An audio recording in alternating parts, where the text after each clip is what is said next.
यहाँ पे ना इस वाले पार्ट में दो चीजें हैं। एक तो कम्युनल इंटॉलरेंस का ये पार्ट 2 है।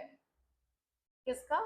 पहले हमने कम्युनल इंटॉलरेंस देखा था टीचर के केस में कि the teacher of the primary school was discriminating between Hindu and Muslim, है ना। तो he was considering Muslims as inferior and that's why उसने क्या किया, अब्दुल कलाम को बोला कि just go and sit in the last row. So this is called communal intolerance and social inequality. लेकिन एक और एग्जांपल हमें यहाँ पे देखना है, वो क्या है कि अब्दुल कलाम के एक टीचर थे, science teacher.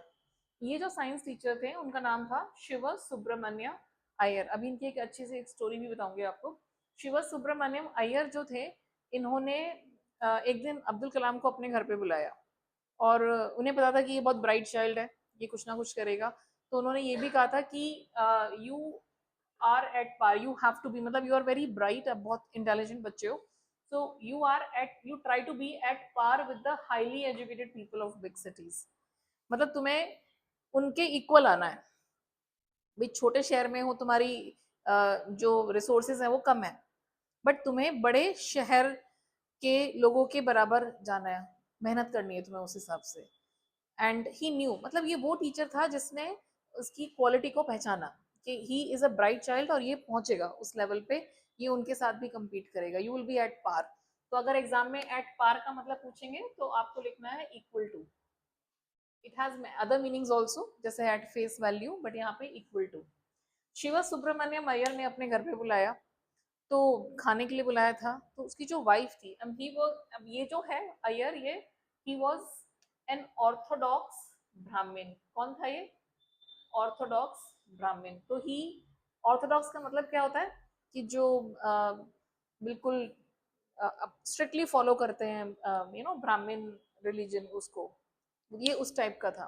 So he believed in orthodox values and all. लेकिन फिर भी ये क्या था, he was a liberal thinker, सोच ब्रॉड थी।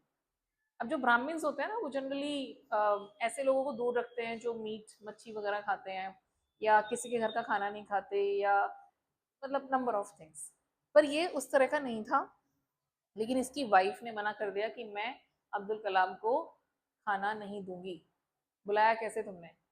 तो she did not like that at all. अब उसकी जो वाइफ थी, so his wife did not serve food. अब ये अयर का रिएक्शन क्या होना चाहिए ऐसे में? उसने कोई रिएक्ट नहीं करा, अपनी वाइफ को भी कुछ नहीं बोला, उसको डांटा भी नहीं।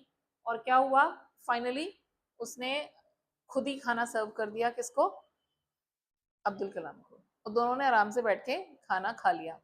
अब्दुल कलाम के लिए एक ह्यूमिलेटिंग एक्सपीरियंस था ये, है ना। आप किसी के घर पे जा रहे हो और उसकी वाइफ ही, उसके मेन घर के मेंबर ही आपको बोले कि भाई इसको मैं खाना नहीं दूंगी, तो कैसा फील करोगे आप? बट उन्होंने वो टॉलरेट किया। और सबसे अच्छी बात यह है कि अय्यर ने दोबारा बुलाया, उसके टीचर ने उसको कहा अगले हफ्ते फिर आना। एंड अब्दुल कलाम की शक्ल देखने वाली थी कि यार आज ही इतनी बेइज्जती हो गई, अब अगले हफ्ते फिर आऊं मैं बेइज्जती कराने।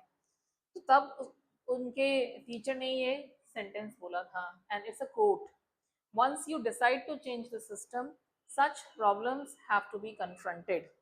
मतलब अगर आप सिस्टम को चेंज करना चाहते हो, इस तरह की चीजों को बदलना चाहते हो, तो ऐसे इंसिडेंट्स आपको बार बार फेस करने पड़ेंगे। They need to be confronted. Confronted मतलब उन्हें फेस करना, आपको इसको फेस करना ही पड़ेगा। You don't have any other option. Getting the point? तो आपको इसको फेस करना है। अब्दुल कलाम पहुंच गए अगली बार, और to his surprise next time Subramaniam की, अय्यर की वाइफ ने खाना सर्व किया and they had food together. पहले के टाइम में वेमेन साथ में नहीं बैठती थी, मतलब शिव सुब्रमण्यम मन्या अय्यर और अब्दुल कलाम ने एक साथ बैठ के खाना खाया किचन में। और खाना किसने सर्व किया? वाइफ। तो बेसिकली सोसाइटी में इविल्स तो हमेशा से रहेंगे, वो हमें देखना है कि हमें उन्हें कैसे टैकल करना है। हमें अपने दिमाग से ये सारा जो पॉइजन है ना, वो निकालना है कि वो बड़ा है, वो छोटा है, उसकी ज्यादा इंपॉर्टेंस है, उसके पास पैसा है, या वो हिंदू है, वो मुस्लिम है। No, finally ultimately what matters is के ह्यूमंस और लिविंग बींग्स, मतलब कह रही हूँ ह्यूमन भी नहीं, लिविंग बींग्स, सबकी रिस्पेक्ट करो, है ना। ऐसा नहीं है कि हमें सिर्फ पैसा देख के या रिलीजन देख के या किसी का जेंडर देख के ही हमें उसे रिस्पेक्ट देनी है ना। Everybody needs respect in the society. अगर आप एक सोसाइटी में रहते हो तो हम सब बराबर हैं। ऐसा नहीं होना चाहिए कि आपने एक रिक्शा वाले को देखा तो हाँ चल निकल, थप्पड़ मार दिया। So like that. So this is the story.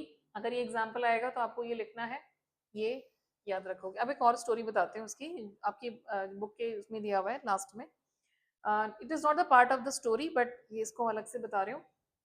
Shiv Subramaniam Iyer ने एक बार बच्चों को ना पंख के बारे में बताया कि भाई जो बर्ड्स होती हैं वो कैसे उड़ती है। तो वो सारे वो ड्रॉ कर दिए डायग्राम वगैरह बोर्ड पे और बड़ी अच्छी तरह समझा दिया। उसको टीचर क्या एक्सपेक्ट करता है, सारे बच्चे कहें हाँ जी समझ में आ गया। लेकिन अब्दुल कलाम ने पूरी क्लास में सिर्फ उन्होंने कहा कि भाई मुझे नहीं समझ आया सर, आपने जो ये समझाया ना कि बर्ड ऐसे उड़ती है, ये डायग्राम बना दी है और ये सब। और फिर बाकी के बच्चों से पूछा तो उनको भी नहीं समझ आया था। तो ये सारे उनको लेके गए अगले दिन समंदर के किनारे, है ना, तमिलनाडु में रहते थे ये, धनुषकोडी के विलेज में। तो वहां पे तो समंदर था, समंदर के किनारे लेके गए, वहां पे बर्ड्स के वो दिखाए, वो कैसे पूरा मतलब प्रैक्टिकली समझाया बच्चों को, एंड ही अंडरस्टूड।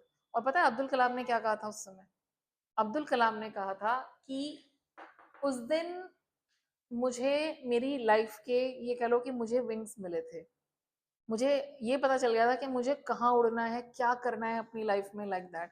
और उसी दिन उन्होंने डिसाइड कर लिया था कि मुझे वो एरोस्पेस, कुछ एरोनॉटिकल इंजीनियरिंग या ऐसे कुछ करना है जिसमें मैं उसके बारे में कुछ प्लेन्स और फाइटर जेट्स और उसके बारे में मैं पढ़ाई करूंगा, and I will be into that field. Getting the point? तो वो बर्ड्स के विंग्स टीचर ने दिखाए, और उससे विंग्स किसको मिल गए? मतलब विंग्स ऑफ इमेजिनेशन स्टूडेंट को। सो अब्दुल कलाम की लाइफ का ये एक बहुत ही इंपॉर्टेंट एस्पेक्ट था। So he was a very good teacher. Teacher ने यहाँ पे वैल्यूज भी सिखाई, टीचर ने यहाँ पे नॉलेज भी दी, और टीचर ने एक एम्बिशन भी दी, एक आइडिया भी दिया कि you can do this. So this is the story.